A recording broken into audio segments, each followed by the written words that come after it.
Mike King is coming to Milwaukee DMC on March 12th. Everyone should probably know that who knows my face, and you're already probably really sick of my face. So we're going to talk a little bit about that, but that's coming on March 12th at Milwaukee DMC at 5 p.m. If you have an RSVP, just do it. He's also being joined at around 7:30 with his good buddy, DJ Creative, and we're going to throw a little party and show for Milwaukee DMC's first anniversary.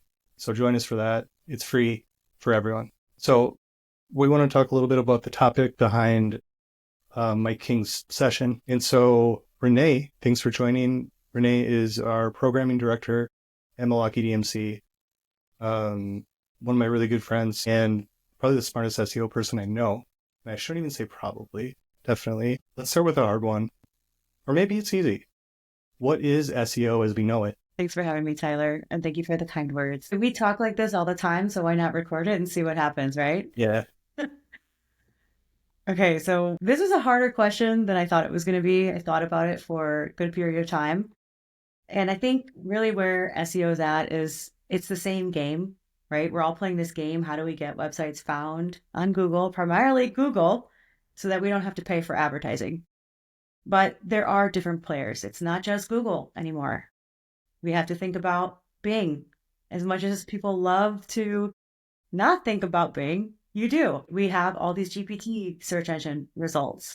We have DuckDuckGo, which is actually growing in the search share, and it uses Bing. But we also have more rules for this game. And then if you end up winning the game of SEO, you have a crappier price because ranking number one is no longer as sweet as it was 10 years ago before, in the beginning days of feature snippets. Interesting. So I imagine I can think of differences maybe in business type. Maybe there's a little more meat on the bone, so to speak. I hate that term or that phrase, but it makes sense.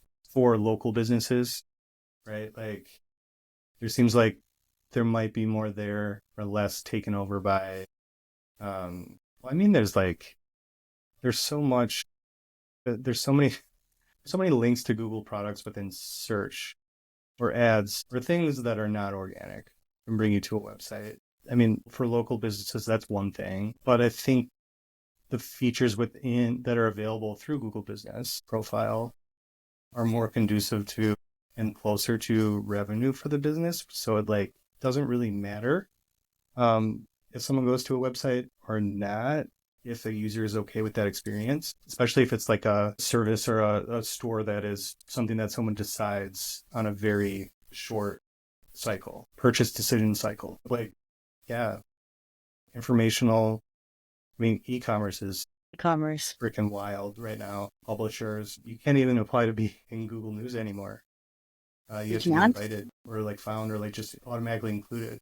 Wow. Yeah, I think I recently left retail, and as fun as it is to walk into a store and see all this beautiful product and think about what we can do to improve that visibility, I have a lot of empathy for those that are still fighting that fight. E-commerce in particular, it feels like it's a losing game. I think this is a good like follow-up question to like dig a little bit deeper. So you're a part of like, multiple communities. There's Milwaukee DMC. There's obviously Women in Tech SEO. There's the SEO community. Probably other things that I don't know about. And then like just connections that you've made through the years and people you keep in touch with.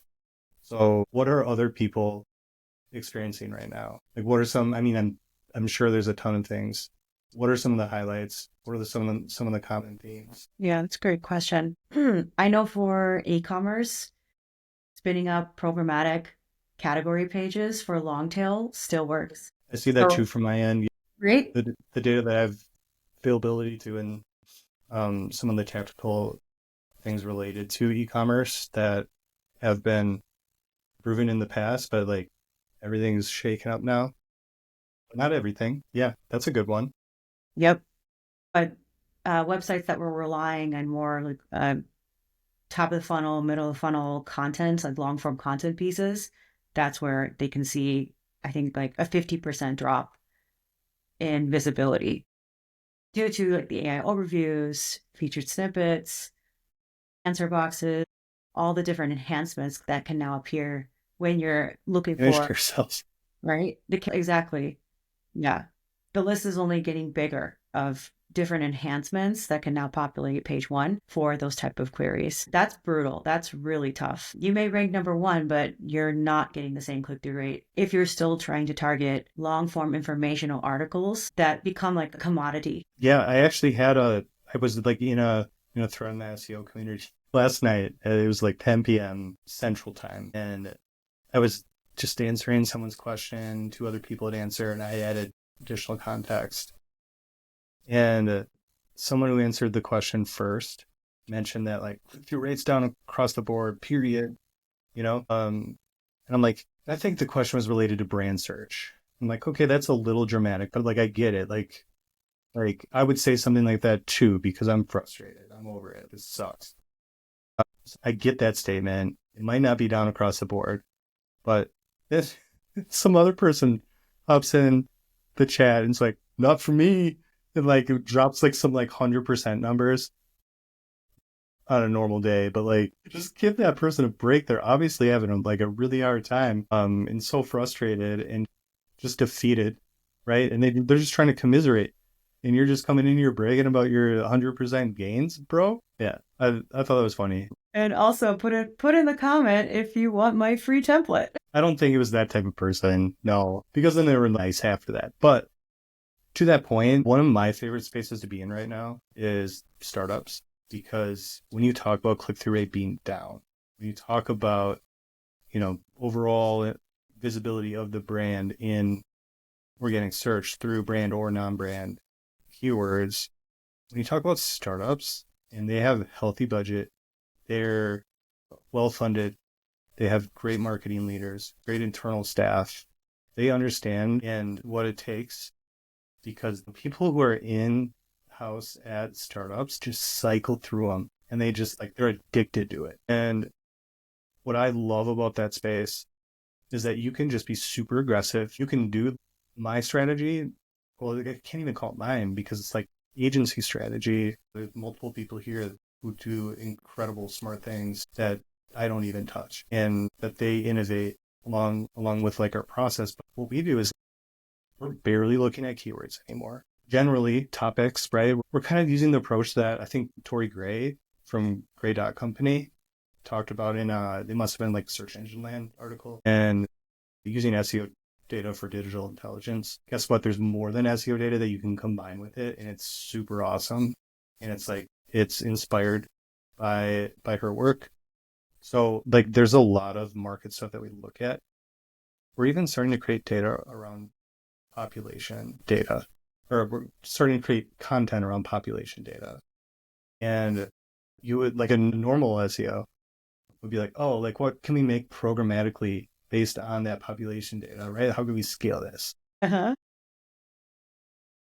And then you're like, is this really something that should be scaled? And like, is this something that if there's population data and it's something that has location attached to it, don't you think there's some like regional differences that we should probably investigate and like long form the shit out of? So that's what we're doing. And that's how like we approach it. That's my favorite spot to be right now, because you're not worried about protecting your space. You're the intruder.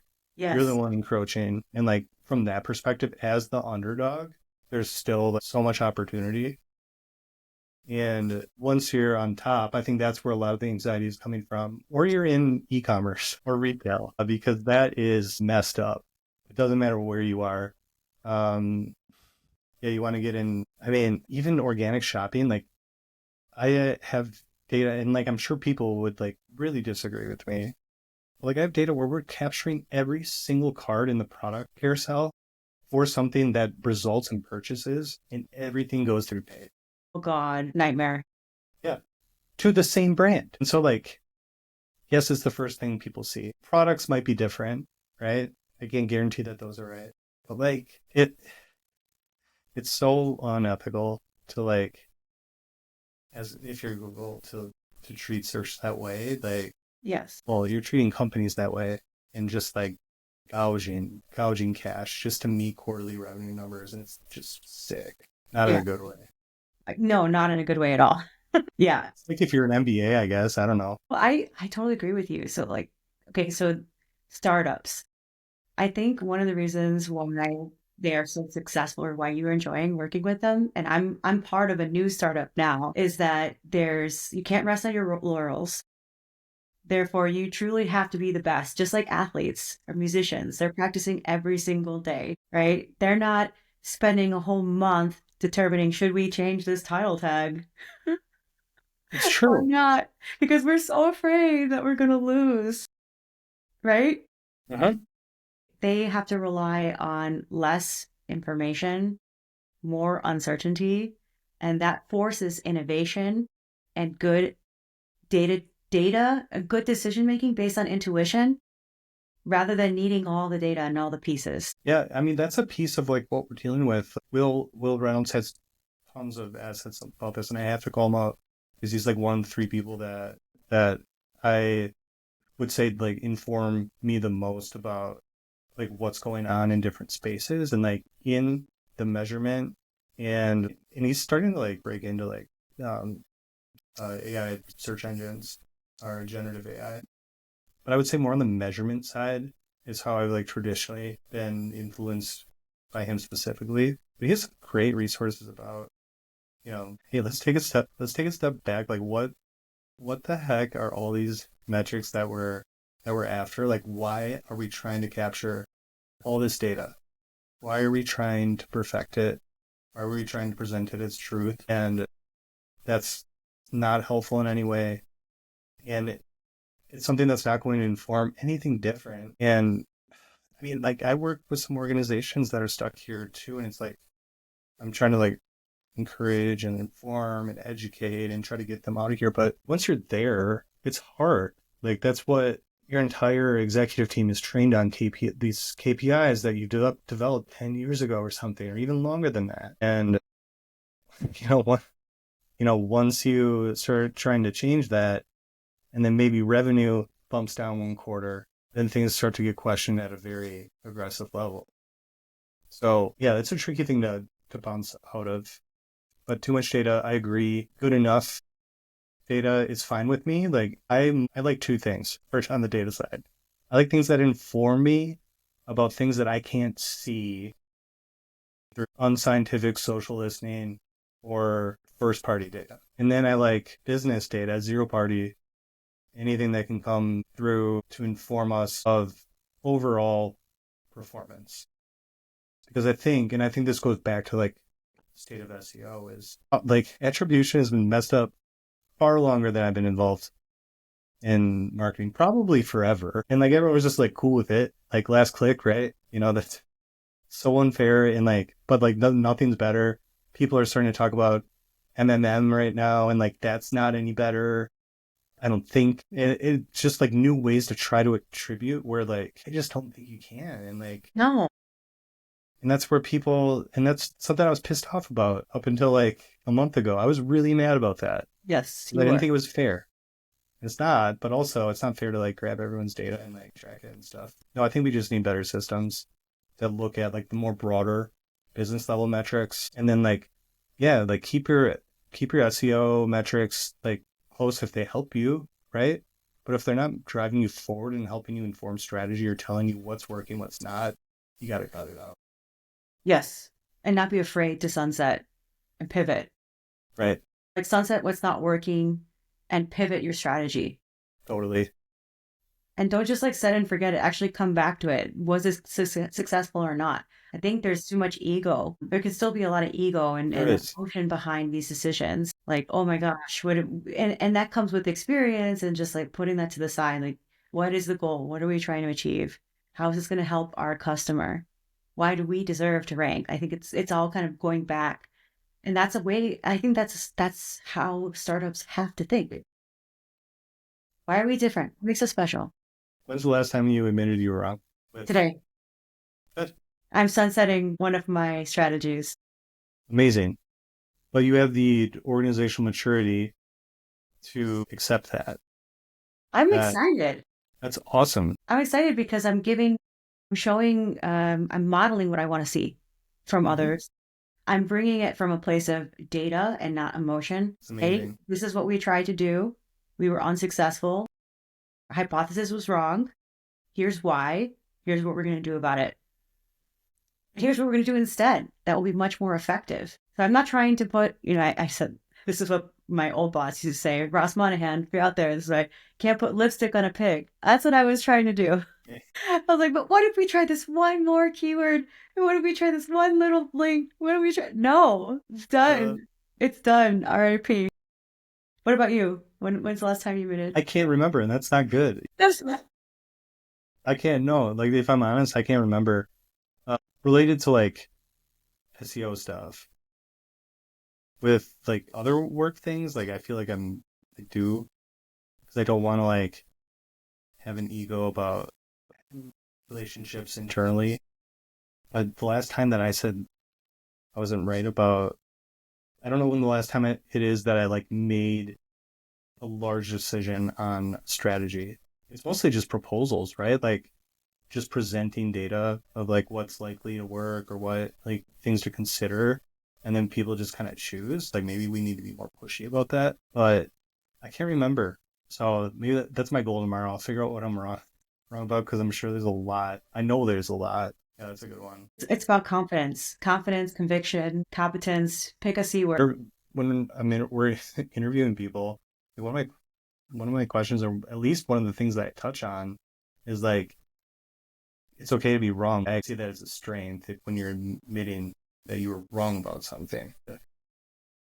Yeah, I mean, if I'm not facilitating that culture internally, and yeah, that's on me for sure. Yep. So I gotta communicate where I'm wrong more. Okay, a couple more things and then wrap this up. This is a really good conversation. It's we're touching on the Okay. emotional changes, the emotions that go along with Yeah, more. there's Right? emotions. You know, So many feels. for context, if like for context, if this entire thing, like this entire recording ends up somewhere, the context is I upset Renee today. I upset you today with argument. I don't know, a presentation of data and analysis is what I would call it. Fact. I don't think they're facts. I don't think they're quite facts about okay, here's where things are probably heading, and I don't see it as a bad thing. I actually see tons of opportunity in it, but you haven't even finished the article yet, so That's on me. yeah. And on Substack because I couldn't get it to speak your article out loud. Yes, I did. I started a Substack at Substack. 12:30 p.m. last night. Yes. I scheduled my first post, and then I Major. published. And I'm like, oh, it's not even like what I want it to be yet, and then I did it. It's fine. Only 30 It more told me posts. to add friends and family to my subscriber list, so um I added 4 people. There you You, go. a couple people here, and then Steve over at Granular. You're on your way. Well, I just mostly wanted to test out like the auto delivery, like the newsletter, because I'm not really familiar with how that works. I got the notification exactly when you posted. Amazing. Yeah, I Yes. got it on my phone because you have the app. Yeah, and they really want you to be on mobile as a reader and as a publisher for some reason. I don't understand that, but we can talk about that later. Okay, if Mike is right, Mike King, let's talk about Mike King some more because he's coming here and it's gonna be really good. And Mike has been fantastic during this whole process, fun to work with. And I'm really excited for SEO week. Really excited to go to that. Yes, it's a whole week. And like that sounds like a long period of time, but it's gonna be a good week. And it's in New York. And as a person who gets anxious in Chicago, not anxious, I just don't love being in Chicago, mostly because of the traffic. New York does none of that to me. And it's wild. Like I love New York. Um, Maybe it's because Maybe it's you because I see don't have to drive when signs. I'm there. I don't know. Anyway, so if Mike is right that it's the end of SEO as we know it, and if SEO as we know it is all of the things that we talked about for the past, I don't know, half hour, if he's right, how do we feel about the end of it as we know it? Mostly energized, a little bit scared, especially after your first Substack article today. Okay, let me tell you, I am very comfortable with change. I do have a growth mindset. We're SEOs. We're so used to this. Algorithms update 4,700 times per year. We got this. I do think that the bar is now rising, just like with PR, just with old school journalism. It's really hard to make it versus in the previous years, right? I For think it's sure. the same thing. It's the same thing. It's now that we're going to be able to more easily weed away the bad. What I hope happens is that Google rewards the good. So that kind of aligns with something that actually John Mueller from Google was on Blue Sky today promoting an article that I saw last night on, get this, breaking on LinkedIn first. No What? one knows LinkedIn to be that type of place, but that's where I saw it first. Hot take, I think LinkedIn's algorithm as someone who publishes content, not at like a super high level, but publishes content and does benefit from engagements. I think LinkedIn algorithm is the friendliest for a creator so far. We'll see about Substack, but I wouldn't see. I feel like I'm just opening myself up to just be torn apart when you're like that's how I feel because like it's just a comment. There's comment like empty On comments at the LinkedIn? bottom that are just begging to be filled out. Here's Do funny. it. Don't. You're not. It doesn't scare me. Do it. You Do it. disagree with me. I would love if someone disagrees with me, and then we can talk about that. But he was pro. John Mueller was promoting an article with it was a very eye-catching chart that I saw. And it's like, the standard bell curve. So it was like, here's the impact of content, generative AI on internet content, web content.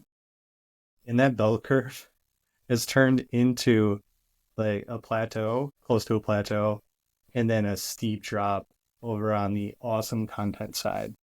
The mediocre content is the new norm, right?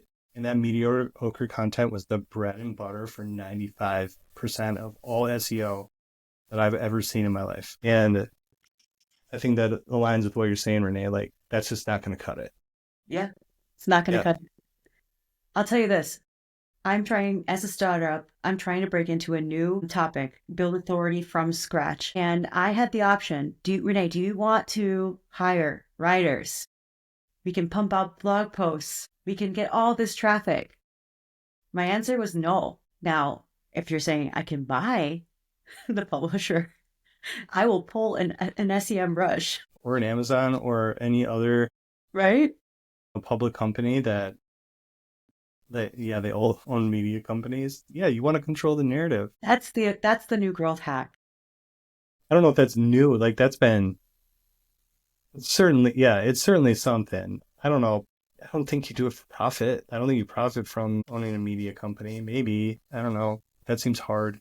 Link building in 2025 by a Uh, media company. so, I mean, I should say this too is like, because mediocre content is so prevalent, and shame on you, SEMrush, and for creating content that is mediocre and you just do it because it ranks, because you don't have to do anything to make it rank. And like that is so disrespectful for the industry that you're serving. But that's another story.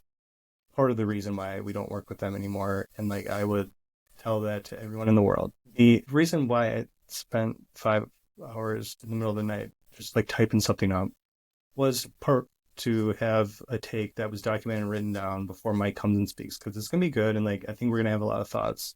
It's good to have something to fall back onto based on what you're thinking and like where you think things are at, and like compare findings. And then also because last night Tony, who co-runs Momentic with me and also on Milwaukee DMC board, this is his kickoff week to his final semester of teaching an SEO class at University of Wisconsin-Milwaukee. And he was putting some final touches on some day one materials. And he was throwing articles in Slack and saying like trends for 2025, where we're kind of like joking, like, like that's also a SEMrush owned company, like it, and like everything that you find in SERPs is just a Mhm. regurgitation. So imagine this. You have a prompt, you go to ChatGPT, you say, hey, maybe you enable web search. You probably don't have to do that to get this result. You say, hey, give me the top trends for SEO in 2025. Don't talk about core web vitals. It always does. And then it'll spit you back, the top 5 trends. You throw that in an article, slap someone's name on that, throw some charts from your platform into it, and call that the trends. And then you do that across all your media platforms and their blogs and your data products. And then you own the SERP. And everyone thinks those are the trends, but none of them are the trends. It's just wild. Even their like research that could be good if you also were someone who agreed with the following statement that Datos clickstream data is good, but their research that would be good isn't fun to read because it is just AI freaking trash to the max. And like it's not even like it doesn't even feel like it's edited for a human reader. It's just like, let's get this shit out here so that it can be picked up and backlinked so we can drive revenue. You And can so see from a growth mindset, yeah, like it's something that's working for them really well. And they're getting tons of traffic. They're getting tons of citations. Even people that like I respect who are contributing to the narrative in SEO right now cite this content because it's easily accessible. It's out there. No one else is really doing it like at that scale. But it's just like, I'm sick of that part too. Okay, let's wrap this up and do something fun. Well, that's why you need to go viral on Substack and LinkedIn so that we can hear fresh perspective. Like shaming SEMrush. Why not?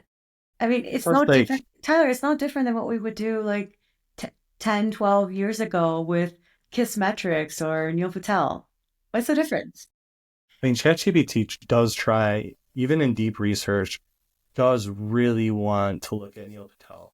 And I also have to tell it to ignore some people that I really like and I think are very valuable to the SEO community. But I also have to prompt them out because I'm like, oh, like those people, while they contribute, they're not really contributing much net new. And so if I'm looking and trying to use a tool like deep research to find and learn stuff, which is what that tool is supposedly built for, you're going to need to like prompt very specifically and like, especially on sources, like that's what I see, but that's a whole nother conversation. Okay, how far would you like, what's the max? We can both answer this one. What's the max you would drive miles to Milwaukee DMC on a Wednesday night and you worked say you work a 9 to 3 or 7 to 3. I don't know. I don't know hours that people work anymore. Is it free? Oh yeah, it's free every single time. Is there beverage or two? There's beverages. All right. Let's draw the radius as 100 miles. 100 miles. That's a good radius. I know it's not fair for me to say because I'm only 1.7 miles away from Milwaukee DMC. I do have to give a shout out to Lauren, the Milwaukee DMC member, who comes to pretty much every event. And will text me if she's unable to come because she feels so close to the community. She drives 85 miles once a month from Madison and back same day just to come to Milwaukee DMC. So I think that's super. Thanks, man. That's amazing. I think people from Chicago should do it too. Sorry for talking trash about Chicago earlier. I just said it only it's traffic though. That's it. And I got in like a couple of accidents there. Like someone like had like a couch that fell off their trailer and I ran it over on the freeway or on the tollway. That sucked. Yeah. It's just like one of the places that I'm cursed by. Like it curses me. And that's why we don't That's go why. Chicago. Yeah. But I've had plenty of good times there. Please Best come. concert I ever saw was in Chicago. Really? Yep. Which one? Yep. I want to say it, but I don't remember the venue, so I'm not going to say what the show was because I'll say it sometime when I remember what the venue was. But it was by Wrigley. It was in Wrigleyville. It was by Wrigley Field. It was like like a smaller venue, kind of like a Turner Hall equivalent. Super cool. It was Ty Segall was the show. It was one of the best sounding like musical performances, headphones, nice sound system, live, all of that included. It was one of the best sounding nights that I've ever had in my life. Props to that unknown place. Unknown place shout out from the Gearhead. I mean, someone would know pretty quick. Okay, so you would do 100? Yeah, I think that's. I'm gonna be honest. I can't say that. I can't say I would do 100. I would do 50. 50. And it's because I'm not like a night person. But yeah, you got to stay the night. Milwaukee DMC is like one of the few times that I'm up past 9. I'm a morning person. I'm up at like 4 or 5 a.m. every day, and that I'm just ready to go. Nighttime, hard, but Milwaukee DMC does give me like adrenaline. I get excited for it and pump for it. 50 miles, if I'm honest with myself, 50 miles, it's just because I don't want that drive home. The drive there, no big deal. It's the drive home. Yeah, yeah, I agree. You got to stay the night. Or yeah, if I stay the night, yeah. Um, if I stay the night, then 100 miles easily, no issue. Yeah. How about this? You're 100 miles away. Come to Milwaukee DMC, March 12th. Get a hotel. There's plenty within walking distance of the third ward. Uh-huh. Start your weekend on Wednesday night. How about that? That sounds like a really good idea. But we will have, I mean, I don't know how interesting this stuff is, but I did buy like lasers and a fog machine, and I do have disco balls, and I do have things to enhance the vibe. I also, for DJ Creatives, who I am certain we are going to be good friends, I sourced 2 turntables and then realized those were not the right turntables and wouldn't work. Not from anyone telling me, just from going back and being anxious and reading reviews, reading some like, here's how you get blog traffic. I found some like blogger who's like deep into DJ culture and went through, this review of the one that I sourced. I'm like, oh, this is not going to work. Like, this is going to be a disaster. So I had to source a different pair because you need two turntables for DJs. And so I told Mike, I'm like, hey, because he didn't respond to my previous message, but she was probably trying to figure out a way not to sound upset with me or like needy or something about like sourcing the wrong ones. But then I emailed him and told him like, hey, you know what? I sourced this other one, JK about the other ones. I still have to figure out how to like get those to go away. And then he emails back immediately. I used to be sponsored by them. Yeah, great. And I'm like, and he's like, yeah, I'm gonna hit my guy up about that. DJ Creative. Turns out DJ Creative has like the same, like the matching mixer for it that he's gonna bring from wherever DJ Creative is from. I gotta Google It's it. gonna work out perfectly.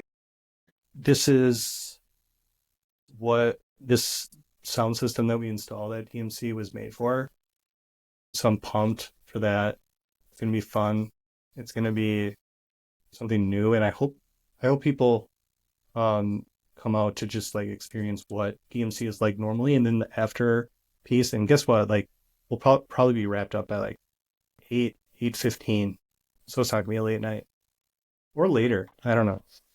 If I people don't want, know. You I don't care. if you got the fog machine and lasers, I don't I will know. share that like the reason why I feel like okay personally doing this for an organization's anniversary is one, like it's a great organization that I feel like we do and we're trying to do more for our community, and we put our actions, because we don't have money, to where our mouth is, Not yet. and we put in all the effort that we can for the people in our city. So other than that, it's like really close to my birthday. It's like a couple days after my birthday, the anniversary. So I'm like also probably thinking about it in my head. It's like, oh yeah, this is the birthday party I never had. I never had. Just kidding. I had a surprise 30th birthday party that was off the charts. DJ Creative was not there. No, Mike King was not there. Okay. Last question. Am I insane for thinking that we can like have a show at DMC? No, not at all. Okay, it's just the end of SEO as we know it. I think we need to celebrate. Let's start. You're asking an independent recording artist to do a live set for us. He also owns an exact match domain, bestrapperever.com. It's true. And then we also have some exciting stuff coming up the week after with an awesome social panel.